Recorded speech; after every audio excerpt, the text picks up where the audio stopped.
Salam Eji Sport. Jumpa kembali bersama saya Muhammad Gunan Abdillah di tayangan Eji Sport yang akan membahas masalah-masalah tinju dunia dan tinju nasional. Kali ini di studio Eji TV telah hadir seorang petinju nasional, Oki Abi Bakrin. Beliau pemegang juara kelas bulu 12 kali Bang ya, dan 8 kali kelas ringan. Dan kita akan membincangkan mengenai kisah beliau. Setelah itu kita akan membahas saat ini ya, termasuk perjuangan untuk keluarga yang bisa mensekolahkan anak-anaknya menjadi sarjana. Oke, saya panggil Bung aja ya. Ya, siap.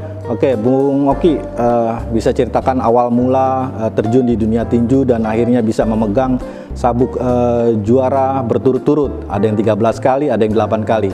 Boleh diceritakan, Bung Oki? Saya dulu dari Nusa Tenggara Timur, NTT, Kupang. Saya masuk amatir di Sasana Cendana Mekar Indah, di bawah asuhan Bapak Daud. Bapak David. Ya, Bapak David. Saya satu sama Bapak Jenderal Polisi Joni Asadoma. Itu Bapak senior saya. Oh, senior yang sekarang udah jadi Kadifu Binter ya, sekarang saat ini ya. Betul. Dari situ saya berkecimpung di tinju di situ, kejuaraan antar regional, antar sasana. Hasil saya memuaskan. Naik pertama dapat perunggu, naik kedua dapat perak, naik ketiga dapat medali emas. Dan kita persiapan untuk PON, kita seleksi PON. Lawan terakhir saya lawan Nelson Oil. Ya, akhirnya saya jadi bayangan petinju bayangan untuk Nelson Oil. Jadi saya A sama B, saya B lah. Hanya mereka datang ke PON, saya nggak ikut. Saya lihat perkembangan tinju, ada teman-teman yang bilang kalau kamu di DNT aja nggak bakal maju. Hanya saya merantau ke Jawa. Masuk ke Arseto? Belum. Saya masuk ke Arseto, masuk ke Jawa. Dari situ saya datang mesti luntang-lantang. Saya masuk di Prapanca. Pertama saya datang ke Garuda Jaya. Ketemu Bapak Simpson Tambunan.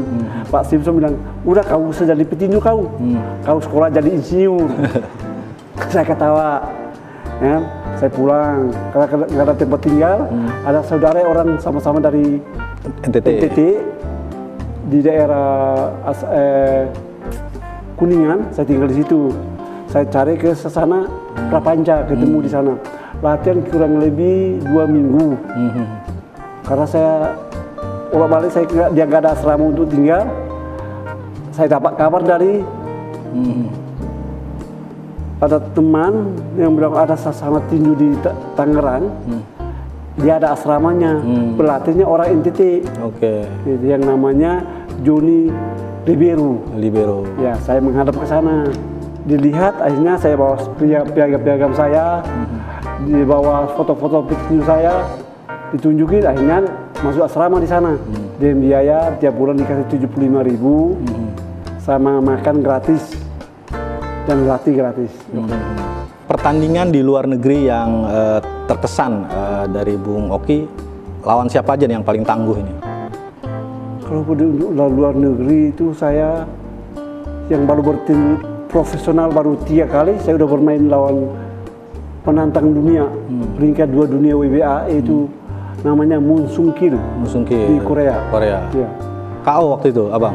Main KO, tapi sebenarnya ronde kedua dia knockdown. Karena kita baru dingin sekali di Ulsan.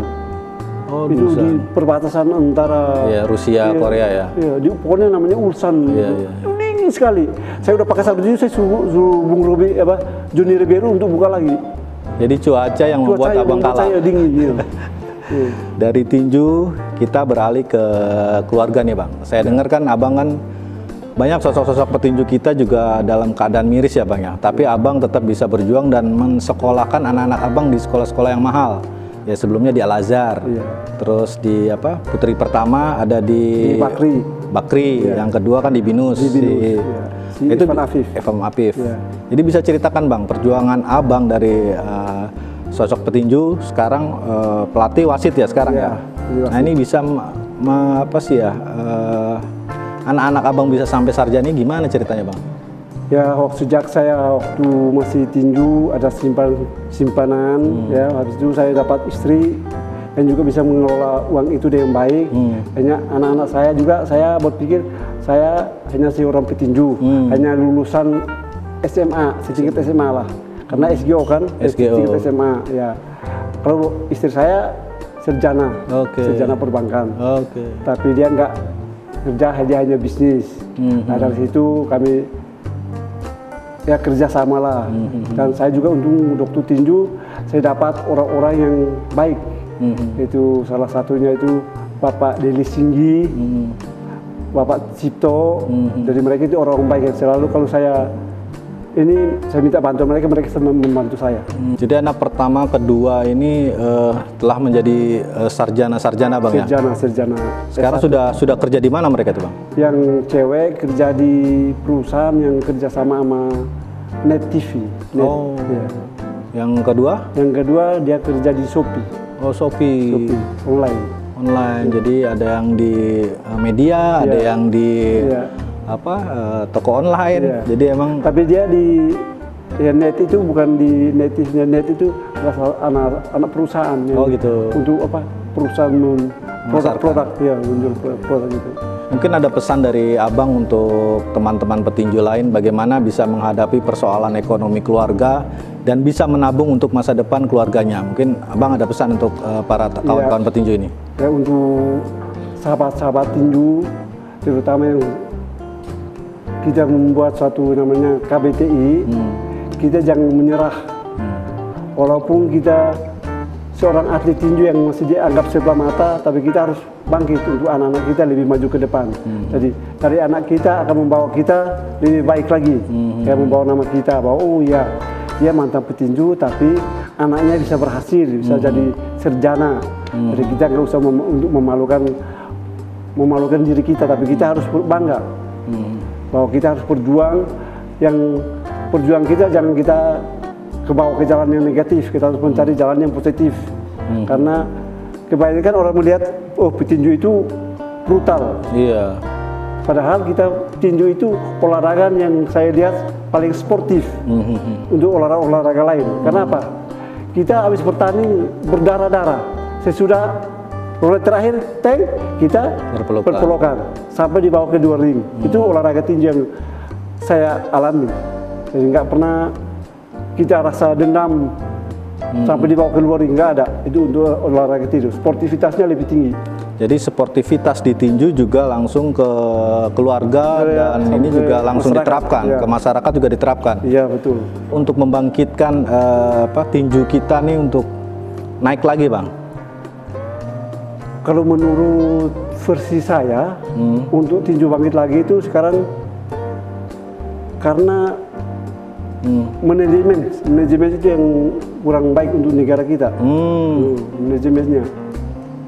Jadi baik pun manajer untuk tinju profnya, amatirnya juga udah labil.